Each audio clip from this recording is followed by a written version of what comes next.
Hey, this is Steve in Dallas, Texas. It's Wednesday morning, my friend, and you are listening to Light Talk. And this is Ellen calling in from the tropical island of St. Bart's, and you are listening to Light Talk. And this is Dennis, coming to you from the quaint area of Soho in Lower Manhattan, where at one time the Dutch bought the entire island for $24. And if you don't already know, you are listening to Light Talk, and we are the Lumen Brothers and Sister. That's right, Ellen. And welcome, everyone, to episode 473. Unfortunately, without Brother David, but we'll carry on without. Do you remember when they spent that $24? They put it in the bank. It's still compounding. And you know what? I think that's one of those urban wives' tales. I think it was a couple $1,000s, and to whatever reason, $24 was the... I didn't actually think they had money. I thought it was like corn and tobacco and... Yeah, it was beads and jewels and crap like that.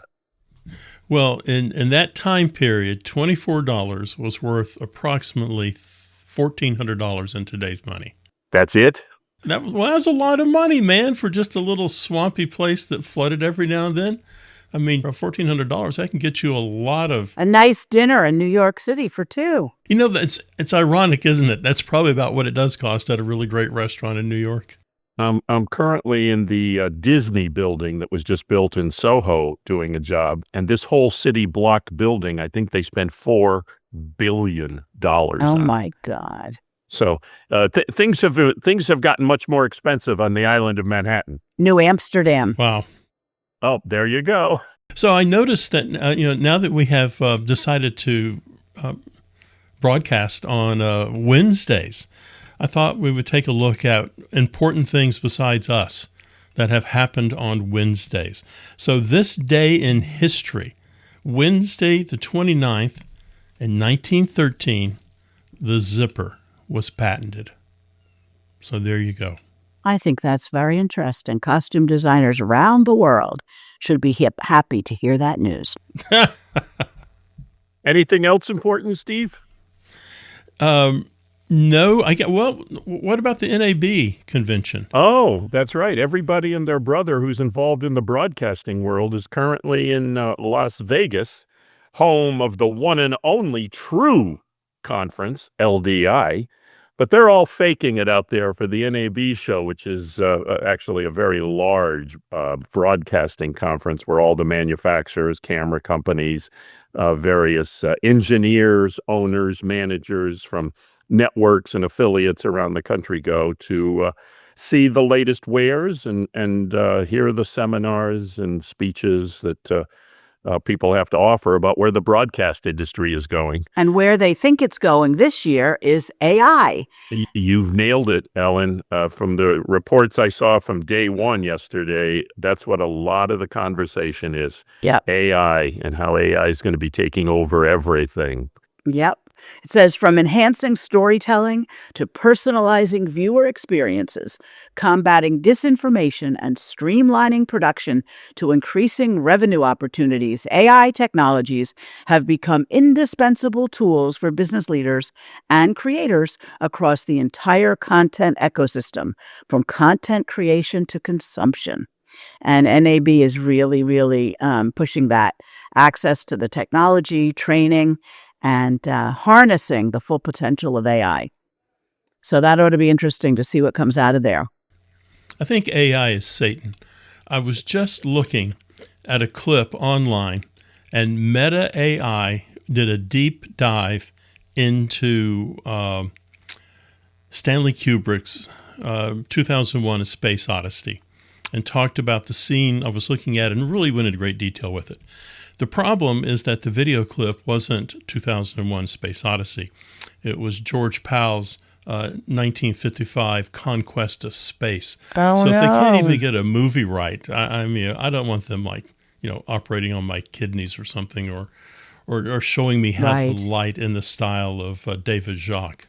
Well, they also say that if you check a fact on ChatGPT, to then go check it at the source, not to really take it for gospel. Ellen, do you use anything that gets discussed as a foreboding of the future at NAB when you're planning LDI. I'm sure you're starting to plan LDI now, aren't you? Yes, but we were way ahead of the game because we have an event that's called X Live, and it's a little bit of a standalone conference within LDI. And last year, it was every year for a couple years, it had a different sort of tagline. And one year it was the metaverse. And then 2 years ago, it was AI. And all of our sessions were about AI in our side of the industry. And then last year, we rebranded it as the concert touring sessions. I think we're going to stick with that for a while and see how AI, there might be a session on AI in there. But it's the same thing. I think in the beginning, people were really afraid that it was going to take over their job. And in spite of David's wish for a console you can talk to, I think a lot of people have realized that it's really a tool for your toolbox and it's not really going to replace you. Although I do have to say that there are some jobs that just do not exist anymore thanks to AI, one of which I used to do a lot of, which was translation from French to English, mostly for tourist magazines and newsletters and stuff like that. And now it's all done via either ChatGPT or DeepL or some other translating thing. And sometimes the mistakes are hilariously funny, but 95% of it is pretty good. I think it was Kat Morrell, one of our guests on a recent show, that said regarding AI consoles, you can't go to supper with an AI console. Right, exactly. But you can with the programmer. Right. And I have used that several times since our show. Yeah. Well, if that kind of console comes into popularity, the LD may just have to go to dinner with somebody else. Oh, I have some old news that I'm just aware of, much to my chagrin. We know how a number of Chinese manufacturers are ripping off Grand MA and making Grand MA consoles and putting them out there. I just saw an interesting article that they were also and have been attacking ETC and making up kind of rip-off ETC consoles and selling them the same way they've been doing Grand MA. And all kinds of fixtures. That is such a sad state of affairs. I thought it was getting better because most of the manufacturers use the Chinese companies to OM their products. Well, I'm sure it's the Wild West. Yeah. Someone sees a way to make a quick buck. Right. Well, I told you that there was a lighting designer who went to China to do a big ballet project. And when they went to the Chinese rental shop, there were big road cases marked Clay Packy. And he said, "Oh, good, I'll take those fixtures." And the guy from the rental shop said, "Yeah, Clay Packy on the outside, not on the inside." George Masick will be glad to hear Yes. I have other news that I think Dennis should share with us. We understand you got an award this week. Oh, yes, an award that I wasn't even aware of. There's an award called the DuPont Columbia Award, which was founded back in the 40s about upholding standards in journalism. And the winners are basically honored for informing the public about contributions supporting journalism, education, and innovative it was originally for journalism, and it's been extended to broadcasting. The awards are administered by Columbia University School of Journalism, and it now includes national and local news outlets around the country. Anyway, some friends of mine at ABC News told me that that debate we did, which we talked about on this show in an episode 2 years ago, because it was back in 2024, the one and only debate that was between Trump and Harris, was the recipient of an award for the presidential debate, and it's essentially a team award. Producers, directors, the designers were all incorporated, and I was a recipient as the lighting designer for that. It was exciting to hear, and Well, I got this wonderful congratulations. certificate, and That's great. it's interesting because I had not heard of the award until we had Eric Siegel on, and he had mentioned that he was a recipient of several, being a director of news specials. And I thought, wow, that's kind of interesting. And then next thing I know, I'm getting an award in the mail. Well, congratulations. Yeah, that's Thank you, lovely. Steve. Very nice. It is exciting, and I appreciate the accolade because, as you know, that particular debate was most interesting. I had actually asked the producer, what was it that made that production award worthy, and apparently, from what was said at the ceremony, what was said is the singular production provided a vital opportunity and the only opportunity for Americans to see the two presidential candidates debate. And the program was meticulously prepared, skillfully and fairly moderated, and most importantly, made widely and freely available to each and every network and platform, ensuring it reached the greatest possible number of voters. And kudos to ABC for doing that at the time, and congratulations to all involved for receiving the award. I just feel that although I appreciate it, that I kind of rode in on the other people's coattails. Well, if they couldn't see it, they couldn't see it. So, You know what? You are 100% right there. Yeah, they didn't put that hourglass lighting in that you did, or not clock face lighting that you did. There you go. Good memory, Steve. right. There you Well, go. if you're going to, I'm going to steal from the best. So, when I do a debate, I am going to reference that light plot. Go for it. Well, Ellen, I guess you have our first question today. I certainly do. Sean from Delaware has written in and says, "It is great having Dennis Size join the show. I would like to ask him how television lighting has changed in the LED era and what differences he sees in the way he designs." Well, Sean is really in luck because I have right to the front of me the one and only award-winning Dennis Size. Wow. There you Talk go. about putting me on the spot after touting my horn. It's interesting. And I happen to be at ABC today doing a podcast studio. And the producer asked me something similar to that question because the small podcast studio has all LED fixtures and wanted to know how I like working with them. And I said, you know what? I really hate it. This is a small room. And as you know, the LED fixtures have power and data. In the old days, we used to just hang a light and plug it into a dimmer in a circuit in the ceiling or run it to dimmer rack somewhere. Now, in addition to running the power, you got to run low voltage data because we don't hang lights anymore. We hang computers. So it's a big pain in the butt, to be honest, because you got two cables going in and two cables going out to the other fixtures. And all that extra cable management can make for a pretty ugly looking grid.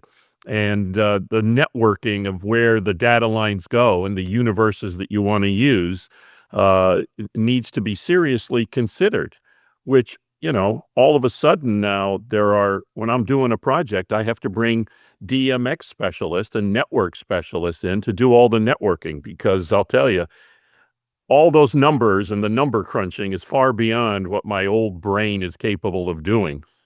But over and above the technical infrastructure involved with the LED fixtures, one of the things that bothered me when we first started using LEDs a couple of years ago, and I actually had this pointed out by a client in a corporate studio who looked up at the lights and said, "Why do all those lights have little dots in them? I hate lights with dots in them. What are all those dots all about?" If you remember, the original LED fixtures, they didn't have the power to do a single source chip or LED source.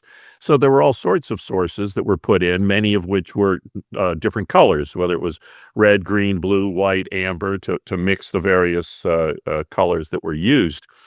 But what I found odd, many, many, many LDs, the real professionals, as opposed to hacks like me, will always use a light meter and they'll measure it. And I will occasionally use a color meter, but very seldom use a light meter because after years of doing this, I always knew what a 2,000-watt tungsten quartz Fresnel would do from a grid at 16 feet, or what a LECO, 750 ETC source 4 was going to do with a certain lens in it at however many feet. And once we started using LEDs, it was very hard to understand those intensities and how much intensity was going to be needed and what type of fixture and the mix of LEDs in that fixture was required. So I found myself having to go back to meters and really measure the light source, because it's a very different intensity scale than it used to be with tungsten fixtures or metal halide or even fluorescent fixtures. The LEDs themselves certainly do provide a lot of versatility, especially when it comes to the world of color changing. And even in the studios, if you're doing, let's say, an anchor desk that has 4 different anchors at it. And for example, right now, as you see behind me, I'm sitting in the Good Morning America studio at the actual anchor desk where George Stephanopoulos and Robin Roberts and Michael Strahan and Lara Spencer would sit. Because the LEDs can indeed tune the color temperature, the lights that are hitting each of those people are tuned to their faces, which makes it a lot more efficient and a lot easier. I mean, the skin tone that Michael Strahan has, outside of being African-American and darker skin, is very much different from George Stephanopoulos in terms of the way it perceives color and the way the flesh tone reflects color back into the camera. So I'm able to tune the green, shall we say, or tune the pink to make sure that the color of the light hitting the person properly reflects how that face should be in as glamorous a way as possible. Years ago, Roscoe and Lee had a color correction frost that was called Cosmetic Highlight. And people used to joke that I was the king of cosmetic highlight, which the Lee number was 188 at the time, because when it came out, I had just been doing the Oprah Winfrey show, and Oprah's skin had a kind of a bluish reddish pigment in it that was too cool, and we wanted to warm it up. So instead of putting what would be a color correction, a pink in there to minus the green, we put Lee 188 Cosmetic Highlight in all of the lights in the studio, so that there was a warm quality that was tailored for her face alone. You don't have to do that anymore. Color correction in the broadcast studios has pretty much gone the way of the dodo bird, because you can color correct the fixtures thanks to the innovations of LEDs. So that certainly is a good point. And in the current technology, the intensities are much, much, much better.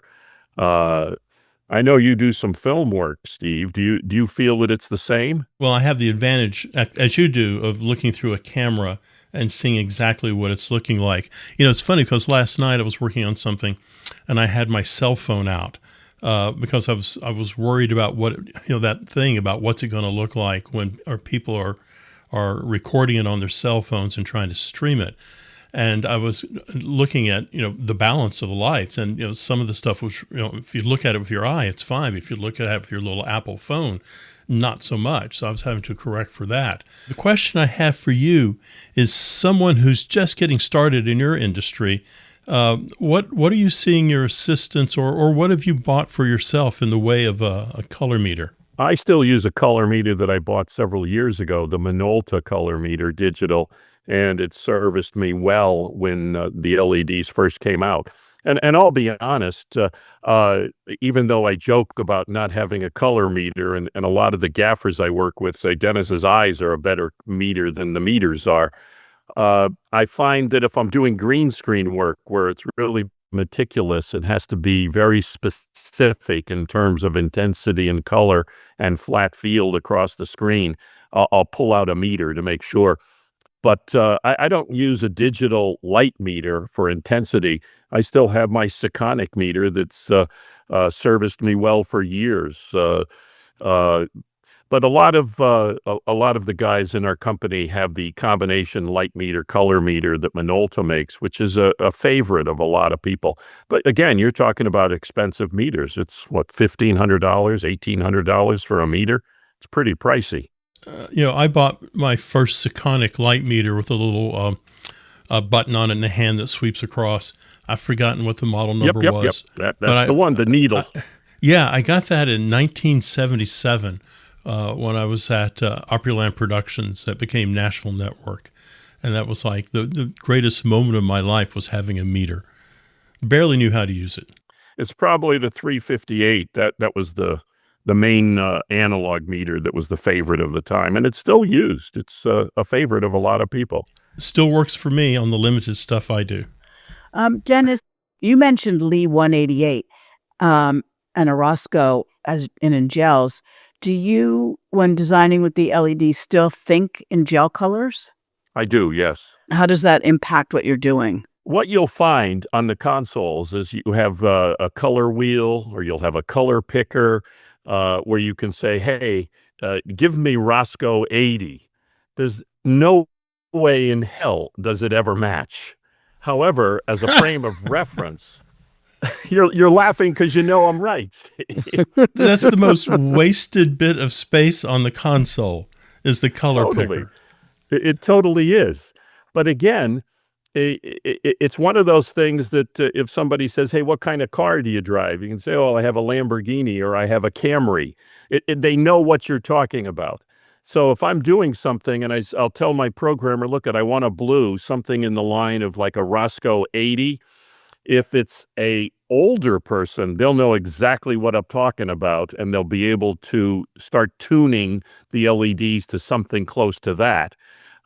Or if it's a younger person, then I have issues because the younger people, especially those who graduated during the pandemic, they don't have experience with color media and swatch books.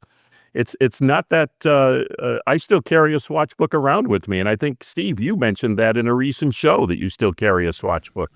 Yeah, you need some free labor. Get yourself some students and a big old bag of gel and say, go ahead and make these work. Go ahead and put those values into the console. I used to do that with, the Morpheus color fader. I had hundreds and hundreds of colors pre-built on a thumbstick that I could just stick in and dial up what I wanted.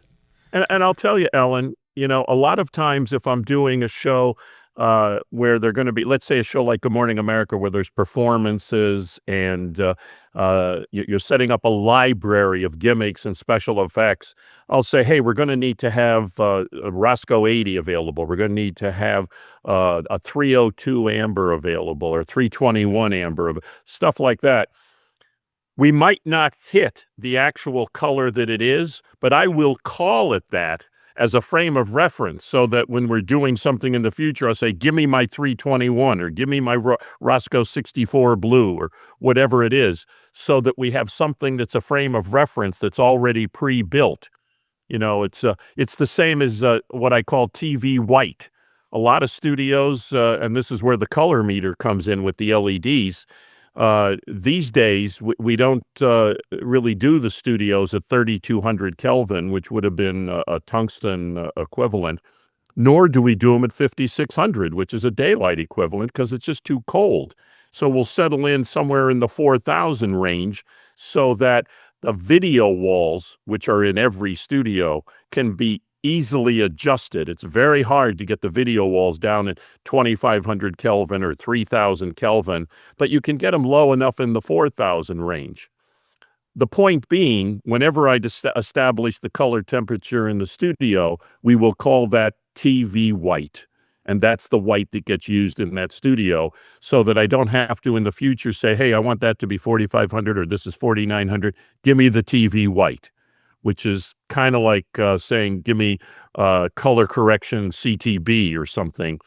But at least that way it's already programmed into the console and all the LEDs can be set to TV white.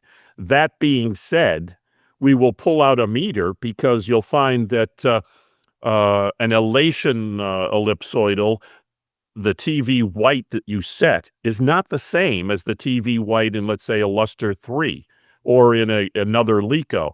It ends up the LED sources are always a bit different in the fixture, so we have to calibrate the TV white based on that fixture, and then that'll get put into the file in the console.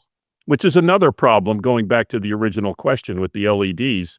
They're not all compatible from different companies.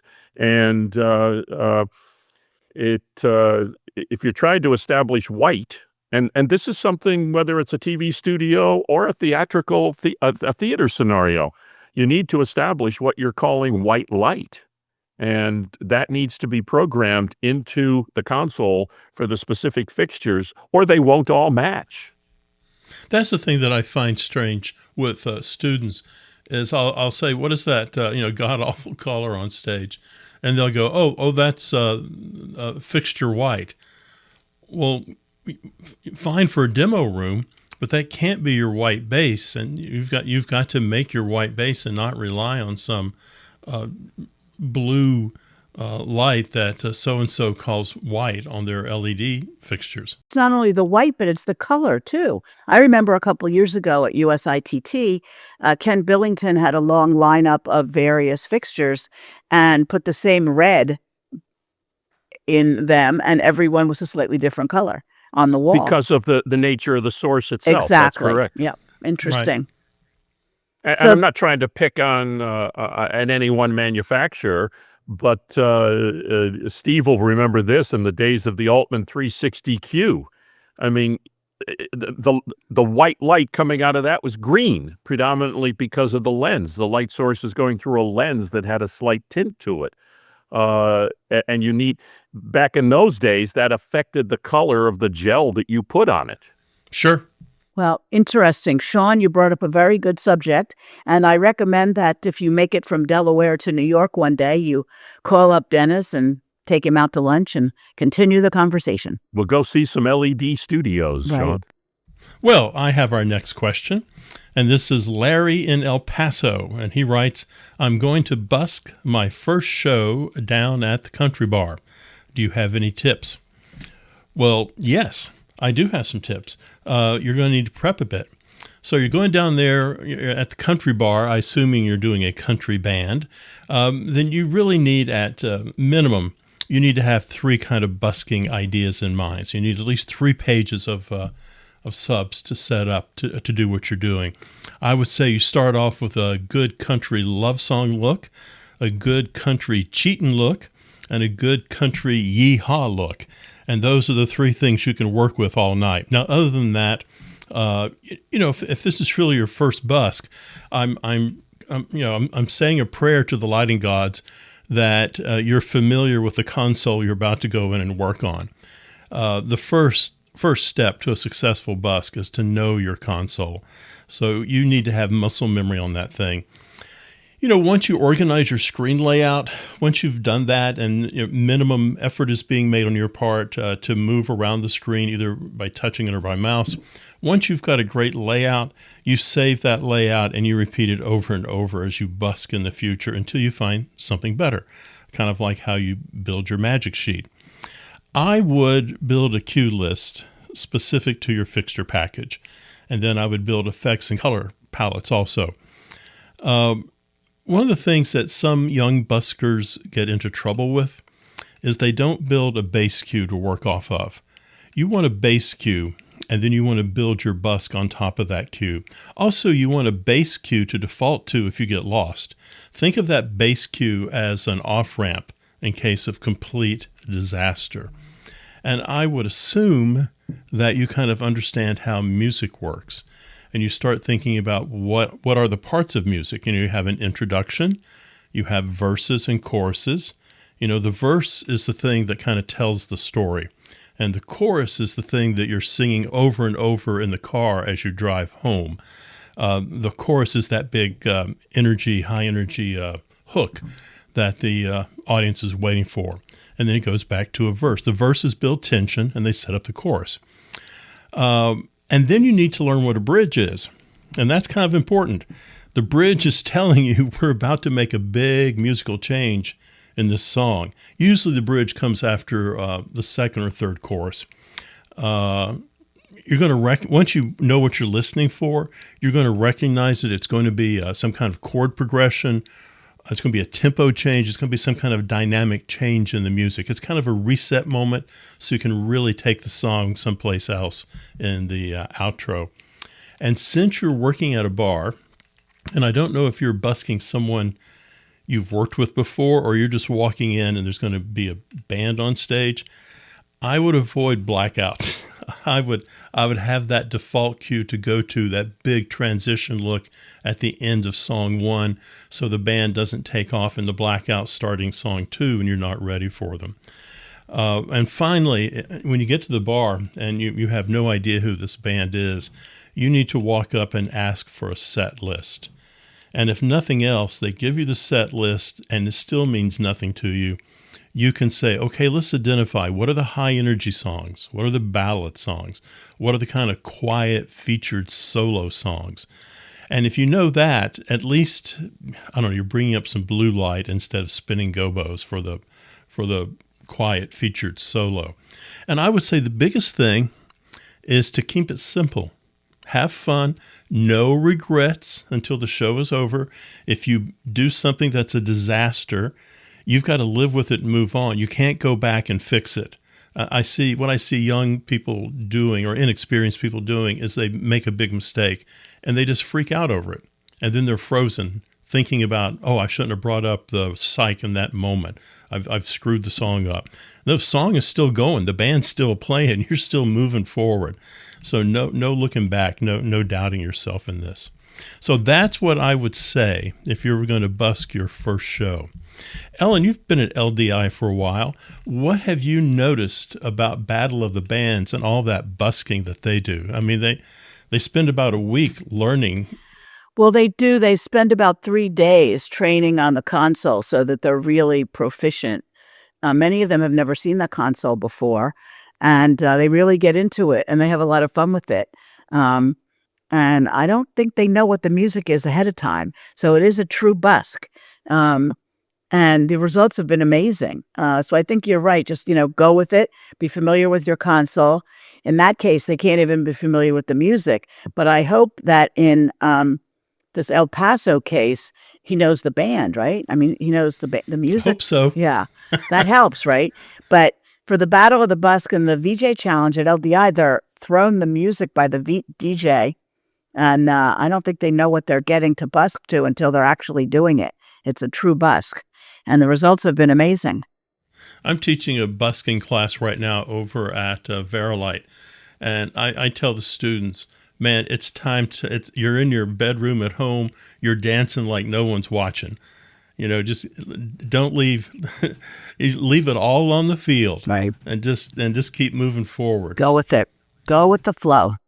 When you're teaching that course, Steve, do you have now Larry is obviously inexperienced, but the more inexperienced programmers that I work with usually come with a library of gimmicks that they've already pre-programmed.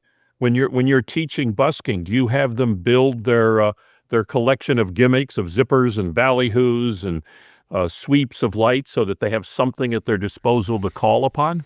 Sure, and their color also. So they have a very tight, 8 or 9 colors. I mean, if you can, one of the things that the disaster, if you're just getting started, disaster is that you have to, go through 4 or 5 sub menus to get someplace. You don't want that at all. Right. You don't want 200 looks and you're trying to scroll through a screen to find look 197 because this is the perfect look for, 5 minutes ago, but not for right now. I know people who come in and they work on a Hog or they work on a Grand MA and they have their show file with them based on that club, and they plug it in and they have that whole vocabulary set up. I mean, that's what when I say getting back to muscle memory, that's what it's all about. Where do your hands go? If you're staring at your hands all the time, you're probably not ready to busk that show. You kind of want to know where things are and be watching the stage and being part of the event as opposed to staring at your fingers. Yeah. So you're recommending that they do some preset work before and not just show up with an empty console. Oh, yeah. I mean, I think if you just, I think you have to preset and build the bases that you're working off of. That's when it is, if I were busking a country band that I didn't know, then I really would set up a love song set of looks and a cheatin' song set of looks. And So the big, rhythms are already there. yeah, the foundation, the skeleton is there. Would you talk to the band and find out about color choices and what they might like? It's been a long time since I've been at that level, but I always talk to the band about what their opinions are and where we're going with the evening. What I'm finding is maybe the days of busking in the way that we're talking about, it's gone. Most of the bands who drift into Dallas have an LD with them. They have their own. The LD owns their own Grand MA. They plug into the house system. They spend some time with that rig, putting it into their console and building off of that. A lot of times I think the bands will have some sort of information or knowledge. I remember years ago, I had been filling in on Good Morning America. This is like 30 years ago. And they used to do, and they still do, performances every couple days. And truly, it's busking. I mean, you get the songs before the show or the night before. You end up getting one shot at a rehearsal, and then you're on the air. So you have to pre-package stuff. But I remember we were doing a performance with Creedence Clearwater Revival, and John Fogerty said, I need to talk to the lighting designer. So they sent him my way. And he said, the last time I was on this show, they used a very ugly orange color on me, and I hated it. Don't use that color. So you do get a certain amount of input from people. Anyway, you are listening to Light Talk with Steve, Dennis, and our sister Ellen. Today, Light Talk is sponsored by... We have a public service announcement from No More, 10 out of 12s. How to focus stage lights. One of the most confusing moments in the life of a stagehand comes when he or she is called upon to focus a stage light. Let's take a close look at the 9 steps in focusing. Step number 1, safety. Safety cables are for the weak. If the light falls, that's just dramatic staging or God's will. Just ask the folks at the Coachella Festival. Step 2, power consumption. Turn everything on at full intensity instantly, ideally while staring directly into the beam to assert your dominance. It's best if you turn on multiple lights at the same time on the same electric so they can warm up while waiting for the genie lift to be brought out of storage. At the least, turn on the next light to full while the first light is still being focused. Remember, gloves are for sissies. Step 3. Locate the vibe spot. Forget the designer. Aim the light wherever it feels emotionally correct. Ceiling, audience, backstage snack table. Trust your instincts, and when the designer says, "How does that look?" remember to say, "Perfect." Step 4. Pan and tilt.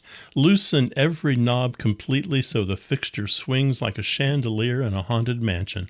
Extra points if you drop the hardware. Step 5, beam size. Randomly adjust knobs until something happens.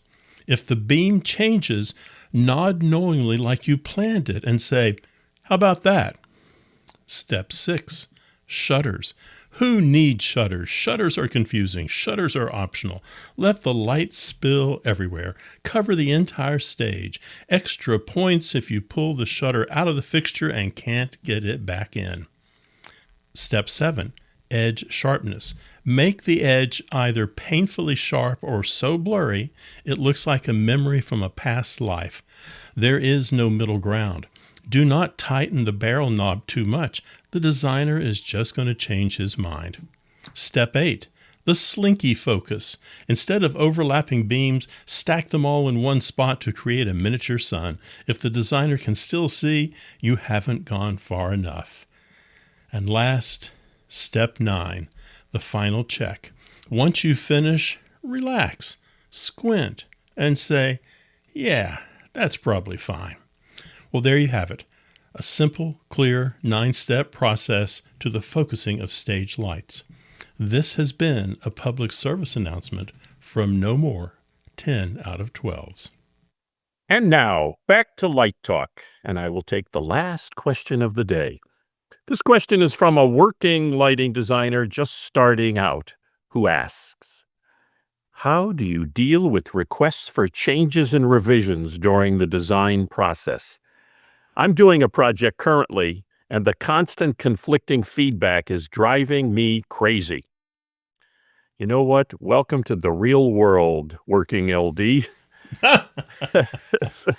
I'm not sure if this designer is a newbie or just trying to ferret out how to make it without committing suicide.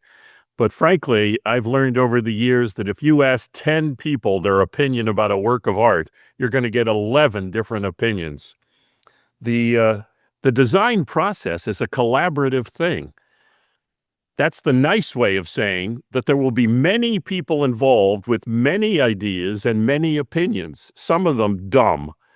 You'll have to deal with producers, directors, associate directors, stage managers, scenic designers, graphic designers, costume designers, content creators, camera people, video shaders, stagehand, on-camera talent, and my favorite, the spouses of the on-camera talent, and even better, the parents of the on-camera talent. Then there's also the security people, and even the janitors have told me their opinions. I could go on and on and on, but you get the point. The biggest problem is everybody feels that they're all lighting designers. Because there's so many people sticking their nose into your artistic vision, there will be many rounds of feedback from many people. The big thing that I've learned over the years is it's important to grow a thick bark on your trunk and patiently is the operative word, take in all that feedback. You know, sometimes some of it may actually be useful. I think, and Steve will agree with me on this, I think, when you're 20 and you're in college, as far as you're concerned, your shit doesn't stink and there's nothing that you can do that's not exceptional. Then when you're 30, you start to realize, maybe some of the people have good ideas. Then when you're 40, you start realizing, yeah, maybe I could learn more from other people. Then as you get older and you get to the age I'm at, it's like, the hell with it. I'll just do as I damn well please. But the important thing when you're younger is how you handle the constructive criticism.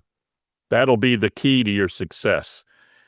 You should take all the suggestions with an open mind, listen attentively, try to understand what's being suggested. Make sure that your response to everyone, even people with a dumb idea, think that they've contributed something to making this process a success. Then you'll get people saying, wow, that lighting designer really knows his stuff, and he listened to what I said, and I helped make this show a hit. That way, the collaborative process will include everybody, and everybody will be happier. The real reason it's very important to your career not to take criticism personally and see it as a learning opportunity. You know, at the age I'm at, I can say, even if what you learn from people you're listening to is nonsense. However, it's very important to your success to suck it up. Let people believe that they're smarter than you. You're absolutely right. And there can be a financial side to this as well. I remember one time when Lumen brother emeritus Stan Kay was discussing something like this for one of his architectural projects, where they had brought on a consultant of some sort and kept asking for changes and changes and changes. And how many times does the architectural lighting firm redo all the drawings without charging the client even more money because Sure. of the consultant? So that might come up like if you're designing a studio. 100%. And again, outside of the janitors and everybody else that feels they're contributing, the stakeholders on any project has to believe that you're doing everything they're telling you, especially if they're signing your paycheck. They should think that you want as much feedback as possible, and you should keep asking for it, because that helps them think that they're involved in creating an aesthetically pleasing design. You know, again, I'll go back to when I was younger. I was doing a soap opera, and an executive producer would say, Dennis, what's that light all over David Canary's face? I thought that was a legitimate question or some feedback that wanted a response. So I would say, oh, it's the morning sun coming through the window, making it look like that David is looking out into the sunrise. And the reaction would be, I don't care, go fix it. And I would always be concerned because I didn't understand what the reaction or the feedback was until a wise technical director said, Dennis, they have no idea what they're talking about. They just want to feel that they're involved. Just go do something. And that's the important part. And it took me a while to learn that. And that's something that that our young friend has to remember, because the feedback is very, very crucial to the success of everybody's opinion of you as a lighting designer. Do you agree, or do you think I'm full of shit, Steve? Can I have both? Yes, you can. The thing I think that's difficult is this, from my perspective, and I could be wrong about this, and I'll probably get lots of hate mail. This is not as predominant in set design and in costume design. Certainly, there's a process they go through, and this does happen. But by the time you get into the facility, that set and those costumes are pretty locked into place, and there's been a shop working on them, and months of fittings and building and painting, and it's kind of where everyone wants it. For some reason, lighting designers and sound designers and projectionists work in a different world. We are, in many cases, creating and editing things live in front of a room full of people who are just wanting to go on to the next light cue and want the process just to speed up and move on. Also, I think a lot of people feel comfortable walking up and saying, make it brighter, make it darker. They don't feel comfortable walking up to the set designer and going, can it be 6 inches higher, or can that brown be a shade closer to oak? They're just empowered. They see us working at something. They see a programmer working at something. They see something being created in Photoshop, and they think, well, heck, everybody's got an opinion on this. I think to survive, I believe you have to figure out what is background noise. Getting back to that TD who says, just go do something, press some buttons. And actually, I was working on something that I was trying to fix. And I just pressed a couple buttons on the console. I hadn't hit the execution button yet. And the director turned to me and said, that's so much better. And I said, thank you. That's a good point, Steve. Separate the background noise from the good stuff. From the good stuff, because there are going to be directors and camera people. There are going to be a lot of people who have really good ideas who are seeing it slightly differently than you're seeing it. I tried my darndest to look at a show the way an audience sees it. And I think sometimes that's how directors see it. And that's the right way to see it. So I try to listen to the people that I think I should be listening to. And, if it's the, I don't know, everybody's valuable. But if it's the dresser backstage who says, have you ever thought about a blue cyc? And there's not even a cyc hanging. Then I let that comment land where it lands, and I go, oh, I hadn't thought about that. Thank you so much. And I move on. Well, on that note, the rocking sounds of the Luminoids tell us that once again, you've spent another Wednesday morning listening to Light Talk. You can hear our show on just about every podcast site out there. Check our website at lighttalk.org, and be sure to follow us on Facebook and subscribe to our podcast. That way you will not miss a second of Light Talk insanity. No guarantee is offered regarding the accuracy of any statements or opinions made on this podcast, especially some of the things that I say. However, if you do decide to litigate, you will have to deal with me, Snoot, from the Snoot Group. And don't get it twisted. Just because I married one of these losers does not mean I will go easy on you. So don't with me. Light Talk, coming to you from the tropical paradise of St. Bart's, from the second largest state in the United States, Texas, and from Soho, in the international capital of the world, New York City. Be sure to join us next week when we dive into more lighting shenanigans and serve up a fresh, piping hot casserole of nonsense. Light Talk, broadcasting questionable Lumen knowledge and humor around the world. See you all next Wednesday morning. Bye-bye from Light Talk. Bye. Bye.